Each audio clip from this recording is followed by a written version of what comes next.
Friends, ये एक ऐसी कहानी है जिस पर आप यकीन नहीं कर पाओगे और इस रहस्यमयी कथा में जो भी कहा गया है उस पे शायद आपको यकीन ना हो, लेकिन ये कहानी खुद उस व्यक्ति और उनका इलाज करने वाले डॉक्टर द्वारा बताई गई है। सो फ्रेंड्स, वीडियो को पूरा जरूर देखें और कहानी अच्छी लगे तो लाइक और कमेंट में अपनी राय लिखना ना भूलें।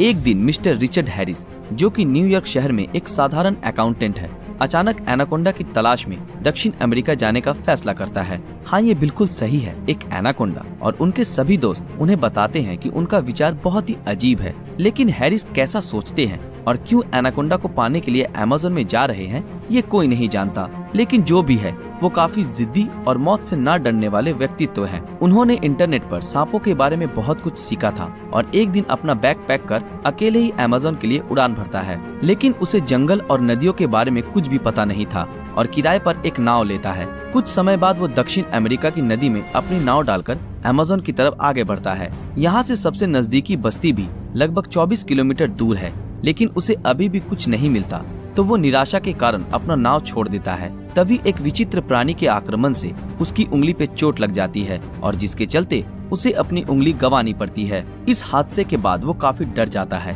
और जैसे तैसे किनारे तक पहुंचता है और डर के कारण अब हैरिस अपने सर्वाइवल की कोशिश करने लगता है। अब हैरिस घास पर लेट जाता है और अपनी खोई हुई उंगली के बारे में सोचता है, लेकिन वो ये सोचता है कि आखिर वो बच गया और इससे कोई भी परेशानी नहीं होगी, सिवाय इसके कि विशालाकाय एनाकोंडा उससे सिर्फ 5 फीट की दूरी पर है। लेकिन वास्तव में ये ज्यादा कुछ सोचने का समय नहीं था। तो हैरिस को याद आता है कि ऐसी स्थिति में वो क्या करने वाला है, क्योंकि वो कुछ वेबसाइट से सीखा था। तो हैरिस पीठ के बल जमीन पर लेट जाता है, इस उम्मीद में कि सांप उसे पैरों की तरफ से खाने की कोशिश करेगा ताकि हमारा हीरो चाकू से शिकारी पर हमला कर सके। कई वेबसाइट्स पर दिए गए निर्देशों में कहा गया था कि एक विशालाकाय आदमखोर सांप से लड़ना चाहिए, लेकिन अफसोस उनकी उत्कृष्ट समझ के बावजूद वो ऐसा नहीं कर पाया। आमतौर पर ये मेगा सांप अपने शिकार के शरीर को पहले ढांक लेते हैं और चारों ओर से कब्जा कर लेते हैं, जिसके कारण वे अपने शिकार की सारी हड्डियां तोड़ देते हैं और अपने लंग्स में उपलब्ध सभी हवा को बाहर निकाल देते हैं। लेकिन आमतौर पर एक एनाकोंडा सर की तरफ से अपने भोजन को निगलता है। लेकिन ऐसे महत्वपूर्ण क्षण में उसे कुछ महत्वपूर्ण बात याद आती है कि उसके पास कोई चाकू नहीं है, क्योंकि वो नाव में ही उसे भूल आया है। और वो नाव की तरफ गुस्से से देखने लगता है और उसका शरीर एनाकोंडा के अंदर समाने लगता है। वैसे तो अजगर की तरह बड़े सांप कभी कभी अपने शिकार को जिंदा ही खा जाते हैं, बिना गला घोटे उसे पहले मौत के घाट उतार देते हैं। लेकिन जाहिर तौर पर मिस्टर हैरिस उन भाग्यशाली लोगों में से एक हैं जो जिंदा बच निकले, या वो बदकिस्मत है। निर्भर करता है कि आप इसे कैसे देखते हैं। फिर भी इस समय वो महसूस करता है कि वो मुश्किल से लंबी सांस ले सकता है और हवा के लिए हाँफते हुए उसकी दृष्टि फीकी पड़ने लगती है। उसकी आंखों से रोशनी जाने लगती है, उसे अपने दिल की धड़कन सुनाई देने लगती है। मिस्टर हैरिस को इस समय होश के कुछ आखिरी पल महसूस होते हैं, लेकिन होश खोने से पहले उन्हें पॉल रोज़ली नाम के एक शख्स की कहानी याद आती है, जिसने मिस्टर हैरिस के विपरीत एनाकोंडा को उसे अपनी इच्छा से निगलने की अनुमति दी थी। पॉल ने सांप के पेट में कई घंटे बिताए और आखिरकार वो बच गया, लेकिन वो अच्छी तरह से तैयार था।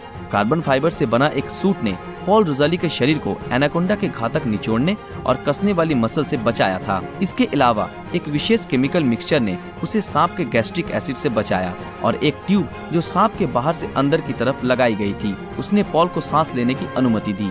यदि हैरिस के पास उनका चाकू होता तो स्थिति कुछ अलग होती, लेकिन अब पृथ्वी के सबसे बड़े सांप के पेट में वो केवल एक चमत्कार की उम्मीद कर सकता है। कुछ समय बाद मिस्टर हैरिस ने अपनी आंखें खोली। उनके चारों ओर पक्षियां उड़ रही थी और खजूर की पेड़ों की मोटी पत्तियों से सूरज की रोशनी चमक रही थी।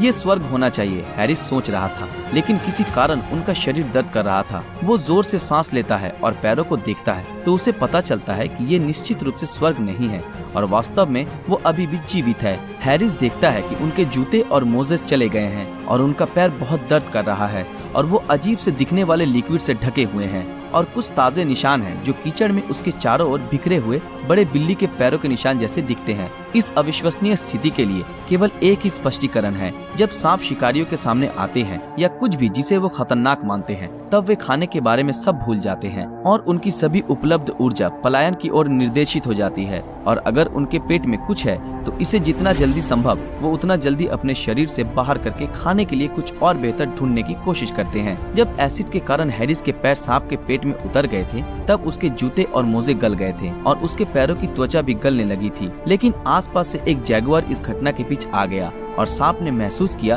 कि ये हराने के लिए एक कठिन प्रतिद्वंदी है और सांप सब कुछ छोड़कर अमेज़न की पानी में गायब हो गया। लेकिन फिर भी कुछ ऐसे पॉइंट्स हैं जिनके बारे में मेरे कुछ सवाल है। सबसे पहला, क्या वास्तव में रबर के जूते एनाकोंडा के पेट के एसिड में घुल सकते हैं? एनाकोंडा का गैस्ट्रिक एसिड निश्चित रूप से एक शक्तिशाली पदार्थ है जो बड़े बड़े जानवर की हड्डियों को भी पचाने में सक्षम है, लेकिन इस प्रक्रिया को आमतौर पर दिनों की जरूरत पड़ती है या कभी कभी हफ्तों की भी। दूसरा कि जब एक जैगुआर वहाँ से गुजरा तो उसने हैरिस पर हमला क्यों नहीं किया? शायद वो उस लिक्विड के नीचे था इसलिए। लेकिन जो भी है, जंगल एक अप्रत्याशित जगह है और ये सच है कि ये जानना मुश्किल होता है कि कौन दोस्त है और कौन दुश्मन। हैरिस दक्षिण अमेरिका के एक अस्पताल में कुछ समय बिताने के बाद न्यूयॉर्क लौटता है, बिना एनाकोंडा के, बिना पैसे के और बिना एक उंगली के, लेकिन अपने स्वयं के जीवन के मूल्य की बेहतर समझ के साथ और उस जैगुआर के लिए आभार के साथ। क्या आप कल्पना कर सकते हैं कि एक एनाकोंडा के द्वारा निगला जाना क्या हो सकता है और इससे बाहर निकलना हैरिस के लिए कैसा रहा होगा? आप कमेंट में बता सकते हैं। इस कहानी पर आपको कोई संदेह है या यदि आप मानते हैं कि ऐसा वास्तव में हुआ होगा तो आपको क्या विश्वास हुआ और क्यों, हमें कमेंट में जरूर बताएं। दोस्तों, आज के लिए बस इतना ही। आशा करते हैं आप लोगों को ये वीडियो पसंद आया होगा। तो फिर मिलते हैं आपके साथ अगले वीडियो में ऐसे ही किसी मजेदार विषय के साथ। अगर आप ऐसी और वीडियो देखना चाहते हैं तो हमारे इस चैनल को सब्सक्राइब करके बेल आइकन ऑन कर दें ताकि जब भी कोई नया वीडियो आए आप तक नोटिफिकेशन पहुंच जाए। अगर ये वीडियो आप लोगों को अच्छा लगा तो इस वीडियो को लाइक, कमेंट और अपने दोस्तों के साथ शेयर जरूर करें। तो मिलते हैं आपके साथ अगले वीडियो में, तब तक के लिए अलविदा।